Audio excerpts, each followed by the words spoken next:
সুপ্রিয় শিক্ষার্থী বন্ধুরা, তোমরা কেমন আছো? নিশ্চয়ই ভালো আছো। শিক্ষার্থী বন্ধুরা, তোমরা জানো আজকে এমন একটা দিন, সে দিনটা হচ্ছে শহীদ বুদ্ধিজীবী দিবস। আর এই দিনে তোমাদের জানাচ্ছি আন্তরিক শুভেচ্ছা অভিনন্দন। শিক্ষার্থী বন্ধুরা, আমরা শুধুমাত্র পড়ালেখার মধ্যে ব্যস্ত থাকলে চলবে না, আমাদেরকে আরও বিশদ সম্পর্কে জানতে হবে, ইতিহাস সম্পর্কে জানতে হবে।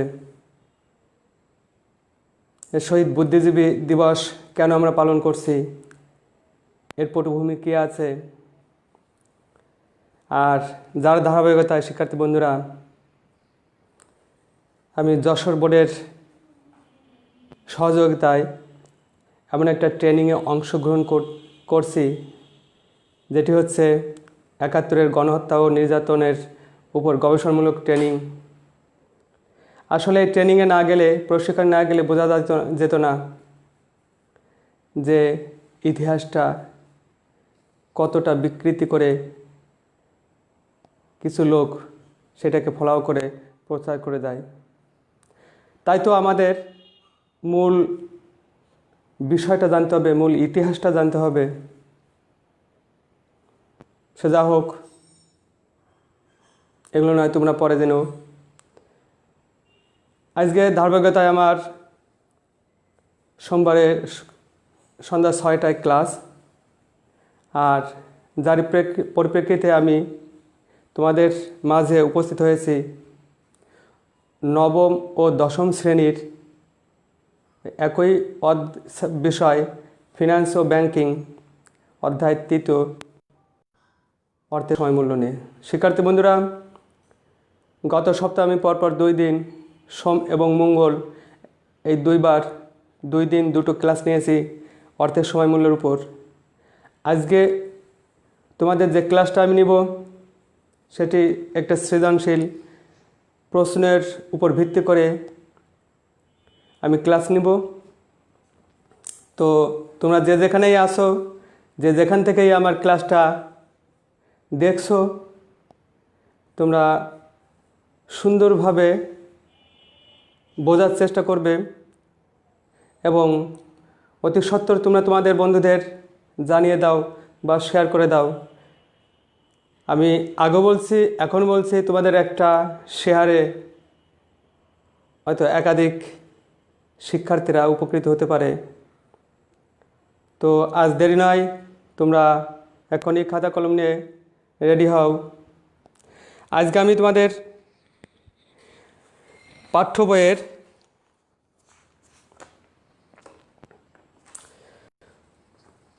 অঙ্ক সৃজনশীল প্রশ্ন 1, তোমাদের পাঠ্য বই, কারণ সৃজনশীল প্রশ্নটা এখন লিখে তোমাদেরকে দিতে গেলে অনেক সময়ের দরকার।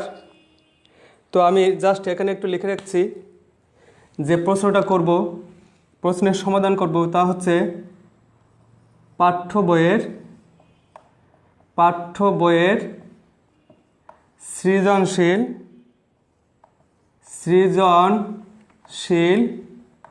1।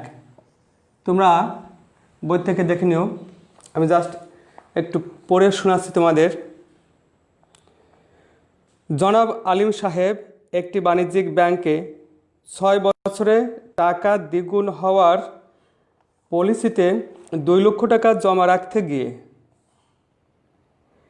তার এক বন্ধুর পরামর্শে ব্যাংকে জমা না রেখে 13% মুনাফায় একই মেয়াদের সঞ্চয়পত্র ক্রয় করেন। একই মেয়াদ বলতে এখানে 6 বছরকে বোঝানো হয়েছে। তো আমি ক আর খর উত্তর দিচ্ছি না, গ আর ঘ এই দুটো প্রশ্নর নিয়ে আমি আলোচনা করব। গতে কি বলছে? জনাব আলিমের অর্থের ভবিষ্যৎ মূল্য চক্রবৃদ্ধি প্রক্রিয়ায় নির্ণয় করো। শিক্ষার্থী বন্ধুরা, আমরা কিন্তু এর আগের ক্লাসে অর্থের সময় মূল্য কীভাবে নির্ণয় করতে হয় তার 4টে সূত্র তোমাদের দিয়েছিলাম। তো তারই ধারাবাহিকতায় আজকে এই অঙ্ক কি বলছে, জনাব আলিমের অর্থের ভবিষ্যৎ মূল্য চক্রবৃদ্ধি প্রক্রিয়ায় বর্ণনা করুন। তো আমরা আর কথা না বলে সমাধানে যাই। 1 নং প্রশ্নর গ এর উত্তর, গ এর উত্তর। তো আমাদের এখানে কি দেওয়া আছে, দেওয়া আছে বর্তমান মূল্য পিভি সমান 2 লক্ষ টাকা। তো কি আর কি দেওয়া আছে, মুনাফার হার আয় সমান 13% সমান 0.13, একে 100 দ্বারা ভাগ করলে 0.13 হয়। সময়কাল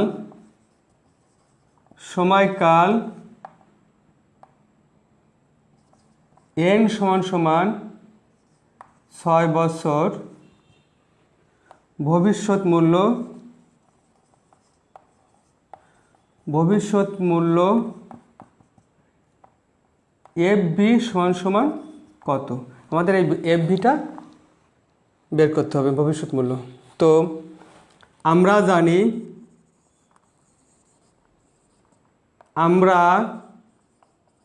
জানি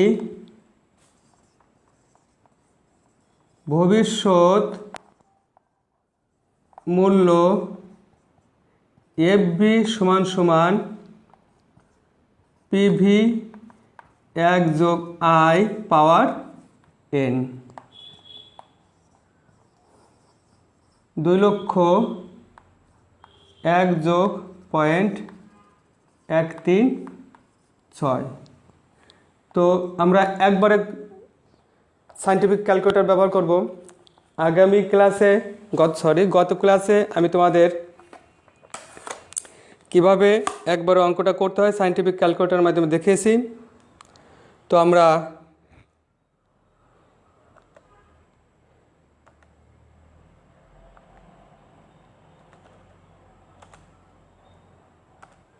প্রথমে কি করব, 1 যোগ 0.13, এই যে আপ অ্যারোতে চাপ দেব। তো তারপর কি করব, 6 বছর 6 চাপ দিয়ে সমানে চাপ দেব। যে টাকাটা আসবে, যে পয়েন্ট বা যেটা আসবে আমরা না পাতে একবারে গুণ দেব, গুণ 2 লক্ষ।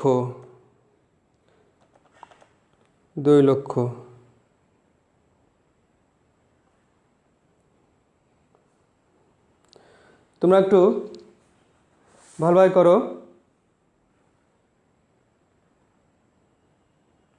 একটু করে দেখো, হয়ে যাবে না? কি বলছে আবার দেখো, 1 যোগ 0.13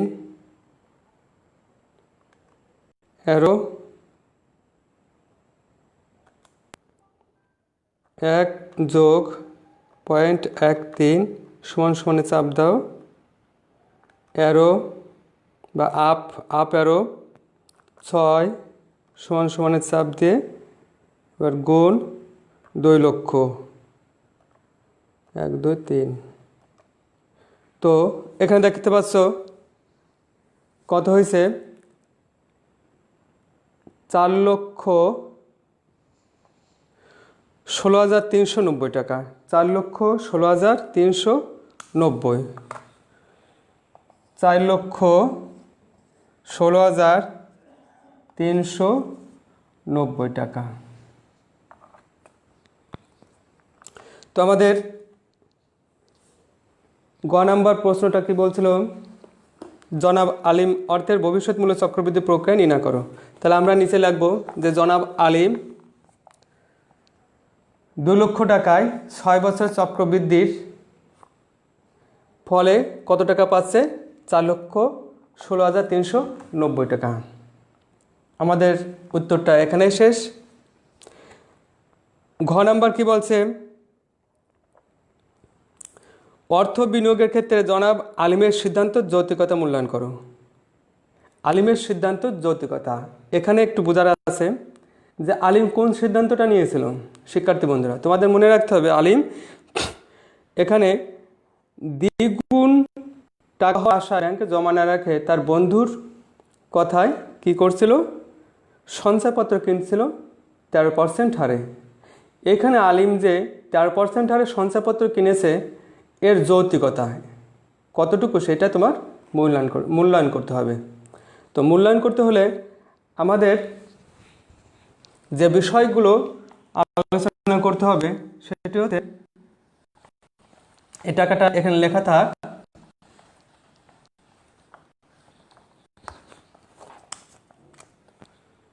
$4,16,390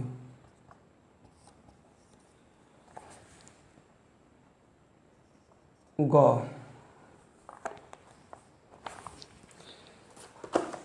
শিক্ষার্থী বন্ধুরা,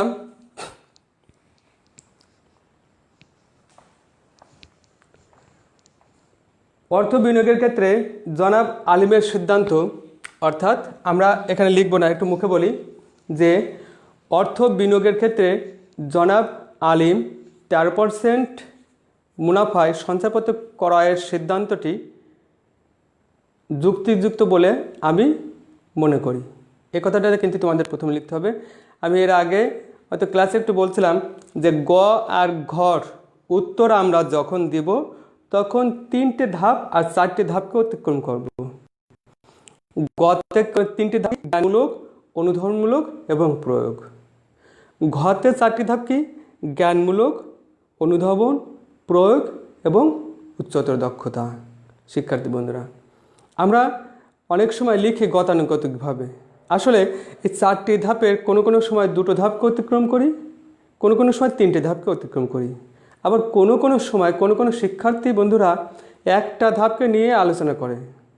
কিন্তু আসলে আমাদের 3 মার্ক এবং 4 মার্ক পাওয়ার জন্য যে কয়টি ধাপ অতিক্রম করতে হবে সেটা সুস্পষ্ট করে অতিক্রম করতে হবে। সেটা হতে পারে 1 পেজ বা 1.5 পেজ, তাতে কোনো সমস্যা নাই। এখন ওই আগের মতন না যে খাতা গুণে আমাদের মার্ক দেওয়া হয়, না। সৃজনশীল প্রশিক্ষণে সেটাই শিখিয়েছে যে একজন শিক্ষার্থী যে 4টি ধাপ, 4টি স্তর আছে বা 3টে স্তর আছে, এই স্তরগুলোর কোনটাকে তারা টাচ করতে পারছে, এটা হচ্ছে সৃজনশীল। তো শিক্ষার্থী বন্ধুরা, আমরা ঘ নম্বরে কি বললাম যে আলিমের সিদ্ধান্ত, অর্থাৎ আলিম যে 13% সুদে বা মুনাফায় সঞ্চয়পত্র ক্রয় করছে, এই ক্রয়ের সিদ্ধান্তটি যুক্তিযুক্ত বলে আমি মনে করি। এটা হচ্ছে জ্ঞান, অর্থাৎ 1 মার্কের। এইবার তারপরে যে ব্যাখ্যাটি, যে শিক্ষার্থী বন্ধুরা বিনিয়োগ সিদ্ধান্তের ক্ষেত্রে আমাদেরকে অবশ্যই অর্থের সময় মূল্যর ধারণাটি মাধ্যমে বা ধারণাটির মাধ্যমে আমাদের কি করতে হয়? সিদ্ধান্ত গ্রহণ করতে হয়। কারণ শিক্ষার্থী বন্ধুরা, একাধিক প্রকল্পে যখন আমরা অর্থটা বিনিয়োগ করব, তো কোন প্রকল্পে অর্থ বিনিয়োগ বেশি লাভজনক হবে সেটি একমাত্র অর্থের সময়মূল্যের ধারণাটি আমাদের দেখিয়ে দেয়। আর এই অর্থের সময়মূল্যের ধারণাটির উপর ভিত্তি করে যদি আমরা অর্থ বিনিয়োগ সিদ্ধান্ত গ্রহণ করি তাহলেই বেশি ফলপ্রসূ হব। শিক্ষার্থী বন্ধুরা, যারই ধারাবাহিকতায়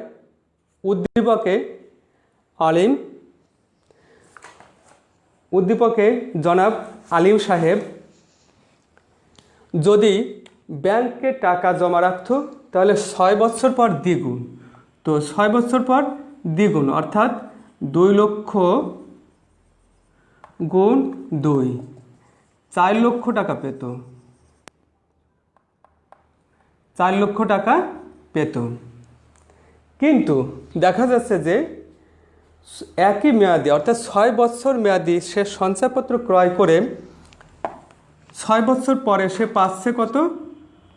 4,16,390 টাকা প্রায়, যা গ হতে প্রাপ্ত। গ হতে প্রাপ্ত।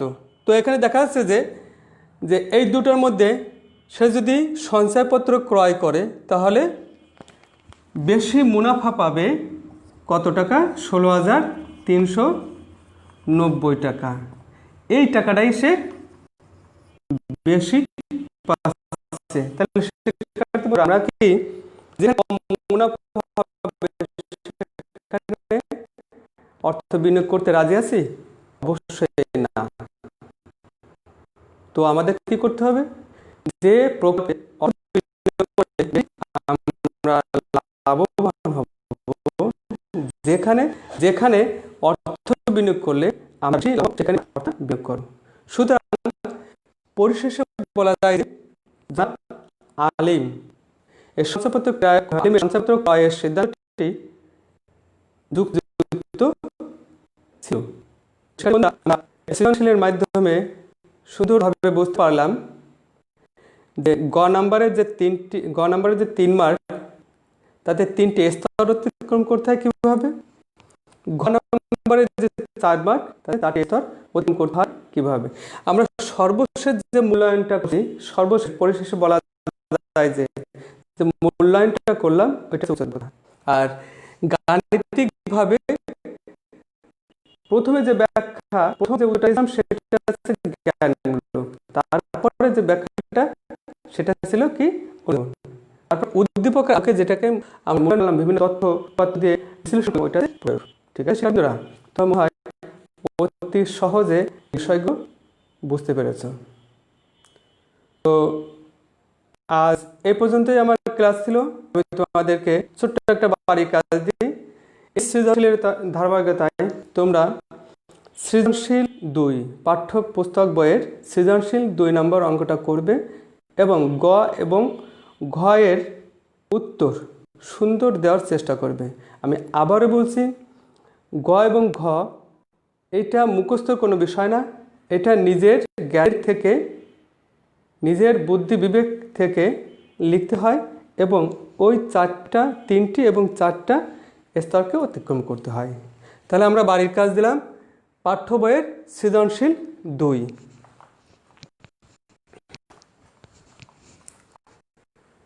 তো শিক্ষার্থীরা তোমরা ভালো থাকো। আগামী কালকে আবার তোমাদের সাথে আমার দেখা হবে আর একটা নতুন অধ্যায় নিয়ে। কামনায় তোমাদেরকে জানাচ্ছি ধন্যবাদ। ভালো থাকো, সুস্থ থাকো।